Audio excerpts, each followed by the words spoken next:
¿Sí me escuché? Muy bien.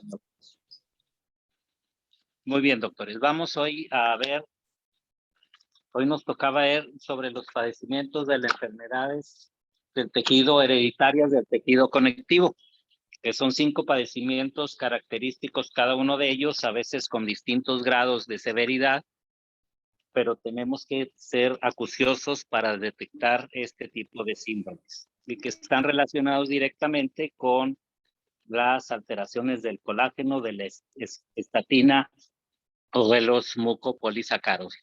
Adelante, doctor. Sí, ya lo voy a proyectar, doctor. Sí, doctor. Doctor, disculpe, sí me escuché cuando dije presente, soy Sebastián. Sí, doctor. Ah, Sí, ok, sí. gracias. Gracias.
Bueno, yo les voy a...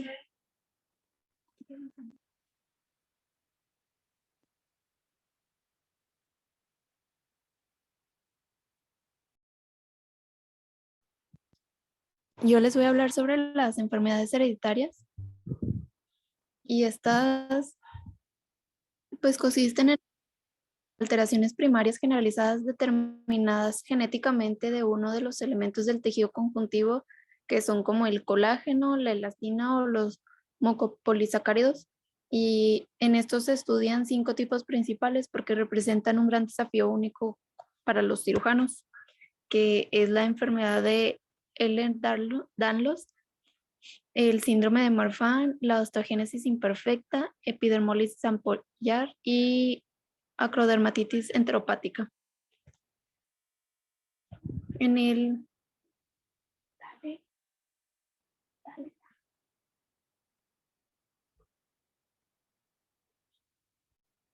En el síndrome de Ehlers-Danlos es un grupo de 10 trastornos que representan como un defecto en la formación del colágeno, y estos codifican con cadenas alfa de colágeno de tipo 5,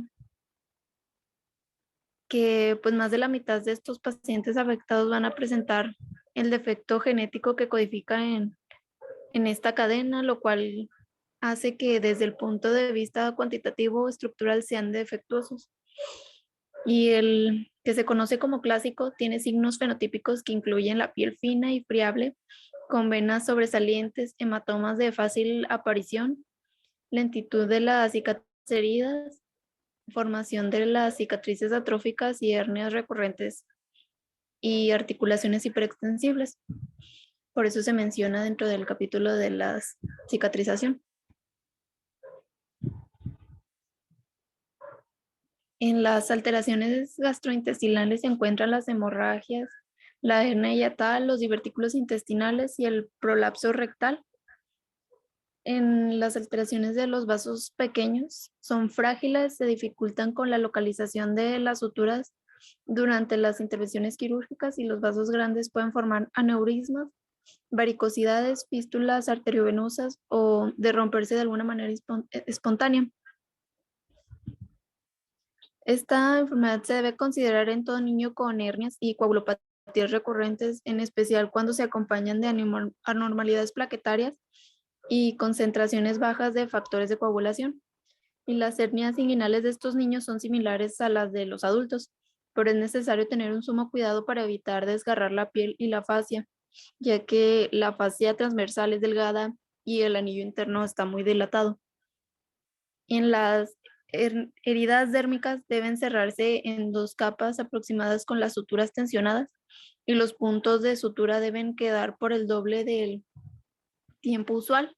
Además, la fijación externa con cinta adhesiva coadyuvará a reforzar así la cicatriz y evitar el estiramiento. Y pues esta es una tabla donde se puede ver el tipo de herencia que tiene cada, existen varios subtipos del síndrome de Ehlers-Danlos, que pues son 10 y algunos se incluyen forma recesiva autosómica de identificación reciente, que se caracteriza por la deficiencia de tenasina X, que el defecto entraña la pérdida cuantitativa de la proteína, lo cual ocasiona cambios fenotípicos similares a los observados en los otros tipos. Y pues algunos son autosómicos dominantes y otros recesivos ligados al X.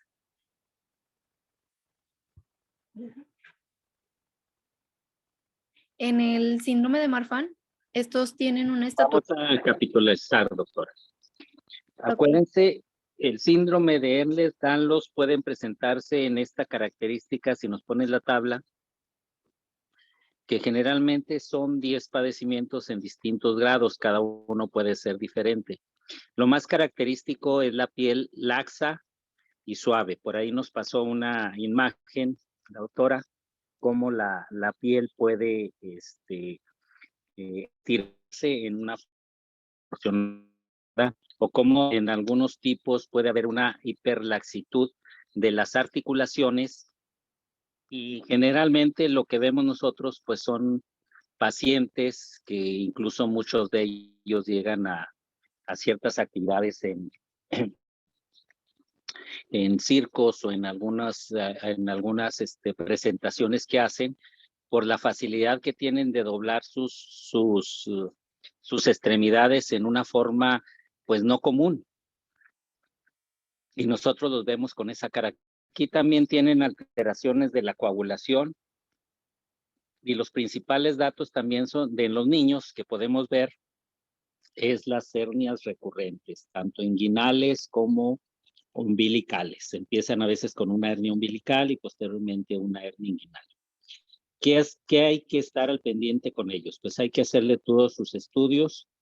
En la actualidad, pues ya se pueden hacer los estudios de cromosomas y poderlos habituar en una forma más definida. Pero aquí, bueno, hay que corregir las alteraciones de la coagulación. Si son pacientes que vamos a someter a cirugía, por ahí ya la doctora comentó varias características que vamos a tener en estos pacientes en los casos de las hernias, y cómo van a ser en ese sentido un aproximamiento en varias capas para poder suturar todos los tejidos. Si se coloca en un momento dado las mallas, pues también tiene que ser tenemos de tener el tratamiento de colocación y de fijación de mallas con una doble sutura para evitar que se nos vaya a desgarrar antes de tiempo. También que los puntos de sutura, pues debemos de que deben de permanecer ahí en lugar de los 7 días, hasta 14 o 15 días. La cuestión de los datos gastrointestinales, pues por ese mismo problema de coagulación, vamos a tener pacientes con hemorragias intestinales, con datos de como la flexibilidad y la coagulación están muy malas, pues va a favorecerse también en el intestino la formación de divertículos, va a hacer que los tejidos de la área pélvica no sean suficientes, no sean resistentes, y también vamos a tener ahí, parecido a la hernia, pues un prolapso rectal. Y todos estos datos pues nos deben de llamar la atención, y tendríamos que hacer un cariotipo para ver qué tipo de enfermedad genética es la que pueda tener el paciente. Entonces, de los primeros padecimientos con alteración del tejido conectivo es la enfermedad de Ehlers-Danlos. Muy bien, doctor. Adelante, el siguiente. Bueno, en el síndrome de Marfan, estos se caracterizan porque tienen una estructura alta con aracnodactilia, ligamentos laxos, miopía, escoliosis, tórax en embudo o también llamado pectum excavatum y aneurismas de la aorta ascendente, los cuales son propensos a hernias, y la piel puede ser hiperextensible pero sin retrasos en la cicatrización de las heridas. Este se asocia a un defecto genético en una mutación del gen FBN1 que codifica la fibrilina, y en estos se tiene que tomar en cuenta que la reparación quirúrgica de un aneurisma disecante es difícil porque el tejido conjuntivo blando no sostiene las suturas.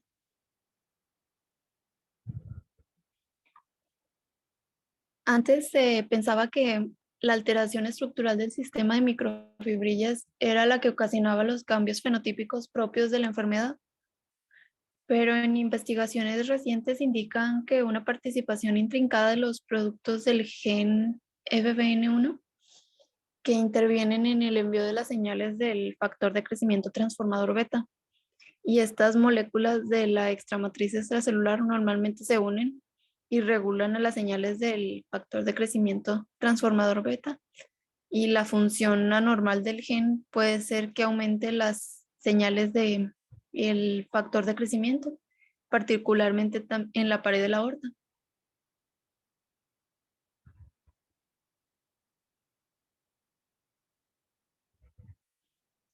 Bueno, y la osteogénesis imperfecta, estos también son llamados huesos de cristal Doctora, y tienen... vamos a ver el síndrome de Marfan.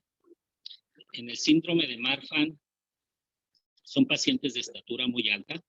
Aquí vemos las fotos. Vamos a tener unos dedos con una aracnodactilia, que son tipos de arañas.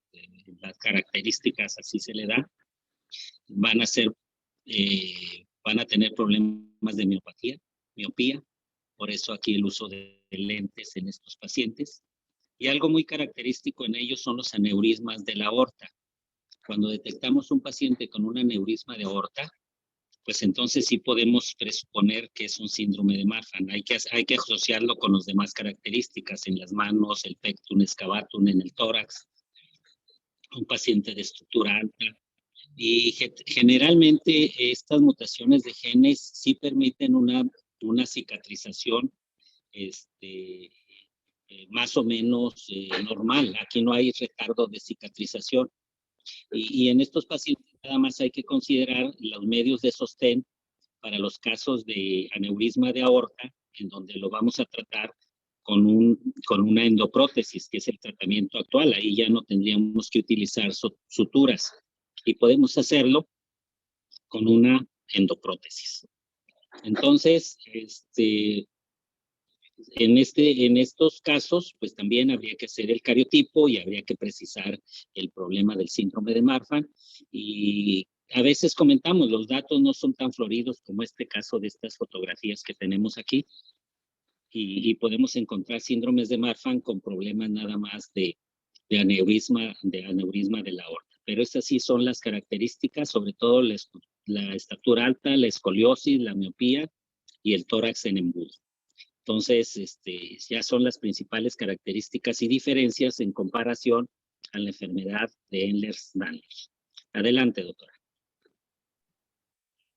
Bueno, y la osteogénesis imperfecta Estos tienen huesos quebradizos y osteopenia, poca masa muscular, también presentan hernias y laxitud de los ligamentos y las articulaciones. Se le considera como una consecuencia de la mutación del colágeno de tipo 1 y estos pueden intervenir en las mutaciones de la prolidasa, que es una enzima que separa la prolina y la hidroxiprolina en la terminación C. Estos pacientes presentan un adelgazamiento de la dermis y un incremento de contusiones. La cicatrización de ellos es normal y la piel no es hiperextensible.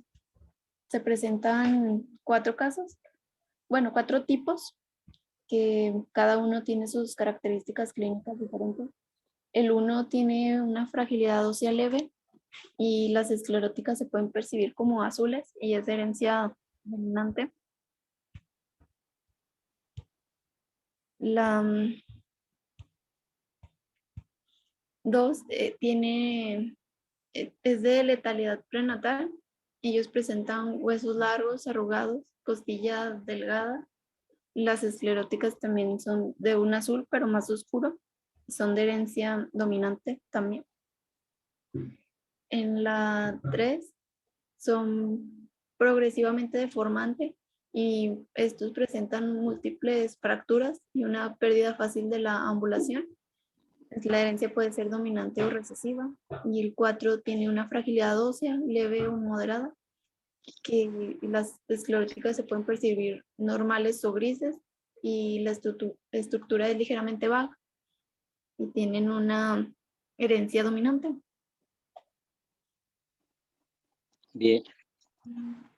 Bien, en este padecimiento de la osteogénesis imperfecta, no sé si recuerden una película, no me acuerdo cuál era, salió que Willis y un actor de piel oscura, que son precisamente de las fracturas fáciles en los pacientes que incluso ya después tienen que depender de sillas de ruedas o que de plano caminar con dolores intensos en sus huesos. Doc, ¿será la del el elegido o la del fragmentado, no?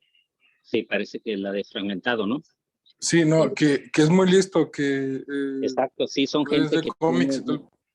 exactamente, tiene una inteligencia, tienen inteligencia un poquito más elevada precisamente por sus vamos, debilidades, lo trastornan en otra situación, ya que su cicatrización en estos pacientes también es normal, salvo la situación de sus huesos, en su osteopenia que tienen los pacientes, en alteraciones que los hacen que no puedan los pacientes incluso deambular. Fácilmente se fracturan y dependiendo del grado, como nos menciono ahorita, de los 4 grados que existen en este tipo de padecimiento de osteogénesis imperfecta, y aquí va a estar alterada más que nada la colágena tipo 1, que acuérdense que es la que comentábamos que era muy importante.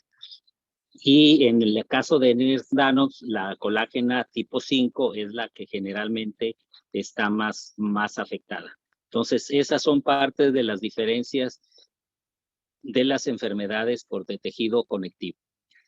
Adelante, doctor.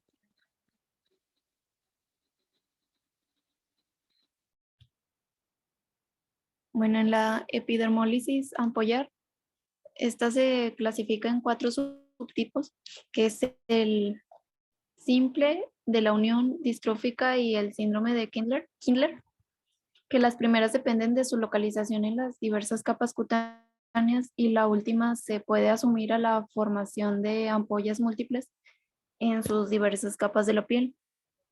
El defecto genético de este incluye un deterioro de la adherencia tisular en la epidermis, la membrana basal o la dermis, cuyos resultados son la separación del tejido y la formación de ampollas con traumatismo mínimo.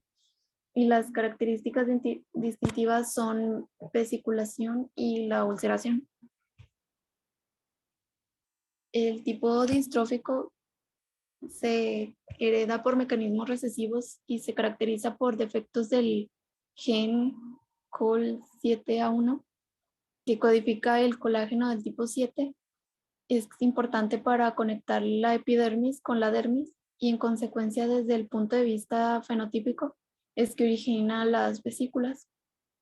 Las intervenciones quirúrgicas comprenden la dilatación esofágica y la colocación de una sonda nasogástrica,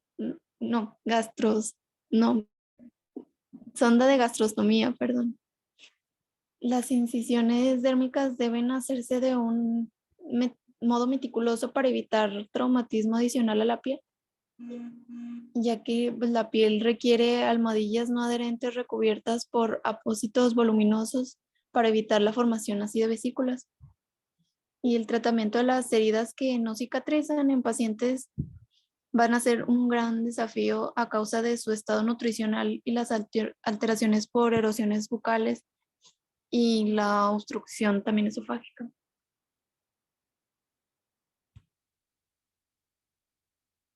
No sé si vaya a comentar algo, doctor. Sí, doctora. Aquí vemos las imágenes aparatosas en este tipo de enfermedad. Es una enfermedad de epidermolisis ampollar y vemos nosotros aquí, si ustedes aquí ven la imagen de la diapositiva, son muy aparatosas, son muy intensas, son muy dolorosas y esto está relacionado, ahorita ya mencionó el gen COL7A1 y afecta principalmente aquí a la colágena 7, o sea, sí hay diferencias entre cada una de ellas. Pero aquí afecta principalmente la piel y también afecta parte del tejido mucoso en esófago y por eso la situación de la alimentación, de la desnutrición y de otros problemas que pueden requerir, aquí se comenta la colocación de sondas de gastrostomía. Pero sí el manejo de las lesiones dérmicas es un reto muy importante. Y afortunadamente la prevalencia de esta enfermedad es muy baja, pero está considerado dentro de los problemas de las enfermedades hereditarias del tejido conectivo. Bien, doctora, adelante. En la acrodermatitis enteropática es una enfermedad autosómica recesiva que es propiamente infantil y produce una incapacidad para absorber suficiente zinc de la leche materna o del alimento, como la fórmula, que afecta el incremento cuantitativo basado en las reservas de zinc y la deficiencia de se acompaña del deterioro de la formación de tejido de granulación, por lo que el zinc es un cofactor necesario para la polimerasa del ADN y la transcriptasa inversa, y su deficiencia puede deteriorar la cicatrización por inhibición de la proliferación celular. El defecto hay una mutación en la captación intestinal del zinc al evitar la unión de este elemento superficial de la célula y su translocación al interior de las células. El defecto se asocia al cromosoma 8q24.3, que es identificado como el gen SLC39A4, que es expresado en el interior del intestino, que es regulado de forma ascendente.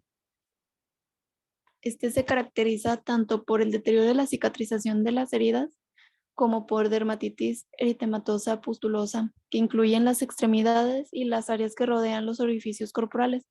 El diagnóstico se confirma mediante la presencia de una concentración sanguínea normalmente baja de zinc, que es por debajo de 100 miligramos por 100 mililitros, y los complementos orales de 100 a 400 miligramos por día de sulfato de zinc van a curar el deterioro de la cicatrización.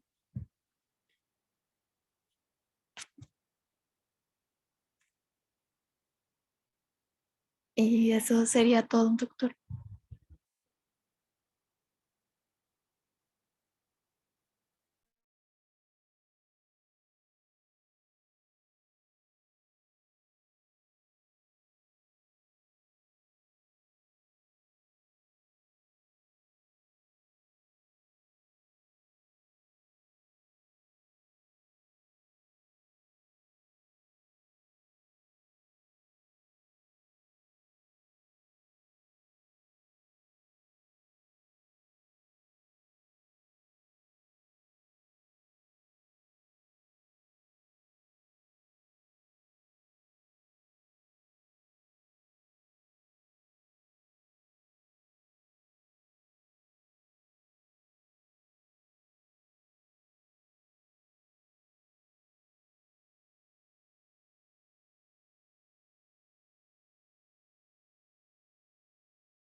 ¿Alguna pregunta, jóvenes? No, doctor. No, todo bien.